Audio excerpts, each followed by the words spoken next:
المؤسسات العلاجية المختلفة سواء خاصة أو حكومية تبع للأمانة أو غيره. إخواننا الاستشاريين على مستوى القطاع الخاص، معانا إخوة هنا من WHO الجامعة العربية اتحاد الأطباء العرب. ونحن حقيقة في المستشارية الطبية عملنا بإجماعنا في العمل الثنائي بإخواننا في وزارة الصحة وكل أقسام وزارة الصحة سواء طب وقاية أو علاجي أو إخواننا في الصيدلة الأدوية والتدريب. فكل أقسام وزارة الصحة عندنا عمل مع الإخوة الشركاء في المالتيلاترال اللي هم في WHO في الجامعة العربية في نقابة أطباء مصر اتحاد أطباء العرب. عندنا عمل خلال العام في كل الأقسام المختلفة، ونحن بنفتكر في رمضان بيكون في جو يعني روحان بيجمع الناس كلهم. الغرض من الإفطار هو حقيقة نحن بنشكر للناس بيجونا من أماكن بعيدة، هي ما الفكرة في الإفطار لكن يعني جمعة أو لما يعني نلين فيها بعضنا نتفاكر أثناء ساعات الإفطار. يعني أنا قبل ما أقول يعني نحن بنكرر شكرا لإخواننا الجايين، كل الناس اللي جونا هنا أنا يمكن أجزم أقول كل التخصصات موجودة، كل التخصصات في الطب سواء باطنة بأقسام مختلفة أو جراحة أو أطفال أو نساء وتوليد، كلهم الآن إخواننا الاستشاريين دول موجودين، ومنسوبي أو مدراء المؤسسات المعنية موجودين معنا. نحن عندنا شغل مع اخواننا في مصر على غير المستوى الرسمي على مستوى وزارة الصحة، حتى على مستوى القطاع الخاص معانا برضو جزء من اخواننا في الجانب الطبي، وهم برضو هم رجال اعمال. ونحن حريصين ان شاء الله عندنا يعني مؤتمر للاستثمار الطبي في السودان حيكون في غضون الاشهر القادمة، نحدد ونقدم الدعوة لكل الموجودين واللي اعتذروا. ونحن عندنا تواصل عالي، يعني يمكن هسه نحن قبل 3 أيام كنا في السودان معانا وفد من الإخوة من الزمالة المصرية ووزارة الصحة والجامعات، البورد المصري مع مجلس التخصصات والبورد السوداني. أصل التعامل والتواصل ده كان من زمان، مشينا بس في إطار توسعته أو توسعة المجالات اللي هي فيها التعاون. نحن كان عندنا في الزمالة المصرية عدد من الإخوة الأطباء السودانيين الدارسين يفوق 500 طبيب، الآن أظنهم حوالي 200 بلس في كل التخصصات الموجودة في مصر. بالنسبة لنا نحن التخصصات هناك بنعتبر الناس اللي بيجوا عبر الوزارة أو المبعوثين هم اللي نحن بتبعثون الدولة في المجالات اللي عندنا فيها شح. عندنا تواصل عالي مع بعض الاستشاريين اللي بيمشوا برضو يقدموا خدمات جليلة في السودان مع مستشفيات، فحاولنا الحاجة دي كلها يعني نقننها وتكون في إطار التعاون.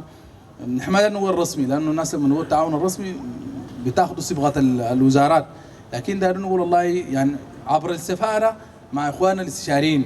الحكاية دي فيها تسهيل كثير للناس، يعني الزول الماشي على السودان إجراءاته بتتم بسهولة، الماشي السودان برضه بتكون يعني الترتيب بالنسبة للمرضى المفروض تدعم لهم الإجراءات بيكونوا جاهزين.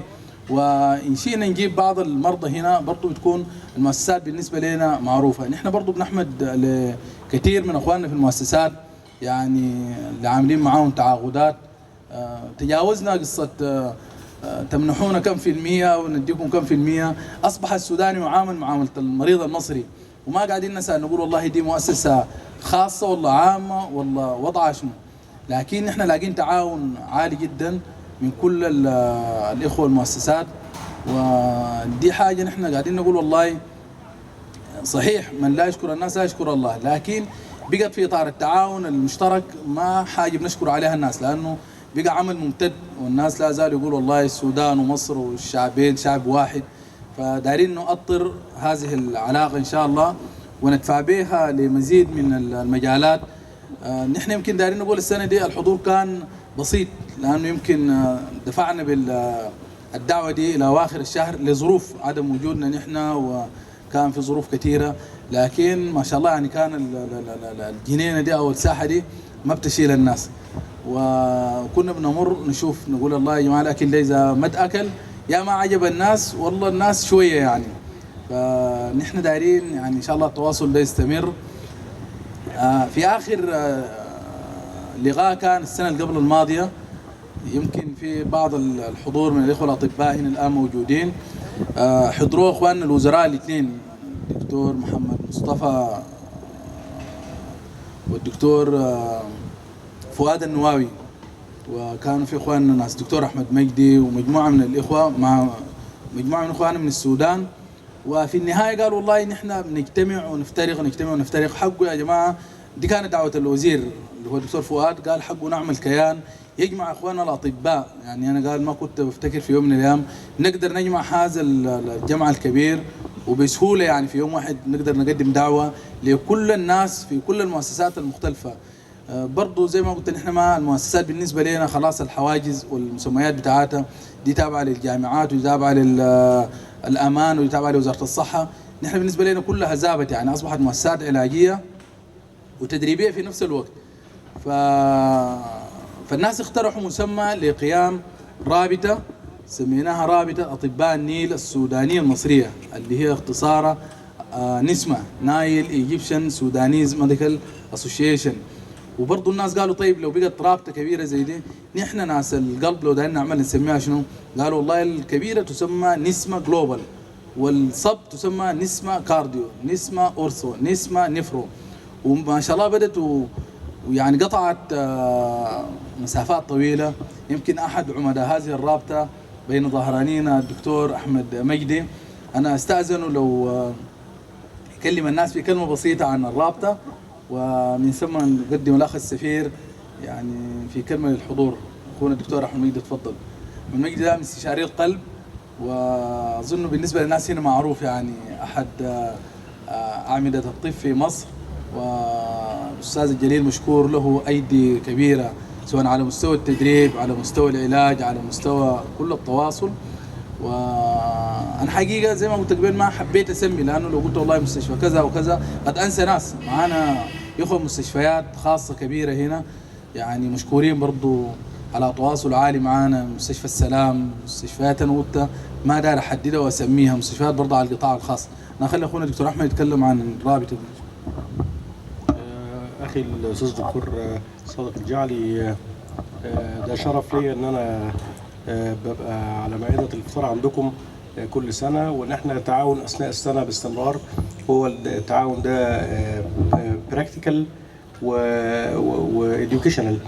يعني اذا كان في مثلا احنا عندنا، طبعا احنا بدانا احنا عندنا في معهد القلب، انا رئيس اسم القلب في المعهد، فعندنا الاخوه السودانيين الحقيقه بيشرفونا، وهو من احسن الاطباء اللي بيجوا لنا بيدرسوا زماله امراض القلب، وبعدين بقى عندنا زماله اسرة القلب وزماله اطفال القلب، فهم معانا لغايه ما هم دلوقتي بقوا كمان عندهم الزماله في السودان، والحمد لله قائمه، واللي احنا على اتصال باستمرار مع الاساتذه هناك، وبندعوهم في المؤتمرات بتاعتنا وهم بيدعونا في مؤتمراتهم. بالتالي هو السودان هو الباك يارد بتاعنا، وهو في بعد انساني وبعد سياسي وبعد اقتصادي، ان هو لازم ازاي ان احنا مثلا في وادي النيل وما يبقاش فيه اقوى كولابوريشن بيننا وبينهم باستمرار، وبالذات ان احنا بنكمل بعض. فهي طبعا كان دينامو السفاره الاستاذ الدكتور الصادق، يعني هو اللي نتشرف بيه. احنا فكرنا في الفكره دي ان احنا نعمل هي الرابطه مثلا في كل تخصص، واي تخصص مثلا يكون فيه ناس اكتف وليهم علاقه يعني برضو بدكاتره السودان في نفس التخصص ده، احنا بندعوهم ان هو برضو يكونوا باستمرار يعني يعملوا رابطه. الرابطه دي بتعمل ان هم مجرد احنا ندعوهم في مؤتمراتنا وبيدعونا في مؤتمراتهم، بندعوهم بامتحاناتنا وهم برضو والعكس. لو في تبادل مثلا في حالات صعبه عاوزين نتناقش فيها مع بعض، بنتقابل في مؤتمرات بره. انا عاوز اقول للدكتور صادق ان احنا كنا في اورلاندو من اسبوعين، كان في مؤتمر الاسطره في امريكا، كنت انا منظم سيشن الحمد لله هناك، وكان معانا الوفد السوداني، وكانوا هم حاطينهم احنا تشيرمان في السيشن وسبيكر في السيشنز، فاحنا بيعتبرونا بره ان احنا حاجه واحده. فنتمنى ان باستمرار بدعم طبعا سياده السفير عبد المحمود والحكومه السودانيه والحكومه المصريه ووزاره الصحه، ان هو يكون في حاجات ايزي خالص تتعمل، ان احنا يكون في بس كولابوريشن كوميونيتيز، ودلوقتي بقى في سهل عن طريق الفيسبوك وعن طريق الانترنت والكوميونيكيشنز، الحاجات كلها موجوده، وده مهم ان احنا ننمي العلاقه دي. شكرا يا دكتور صادق.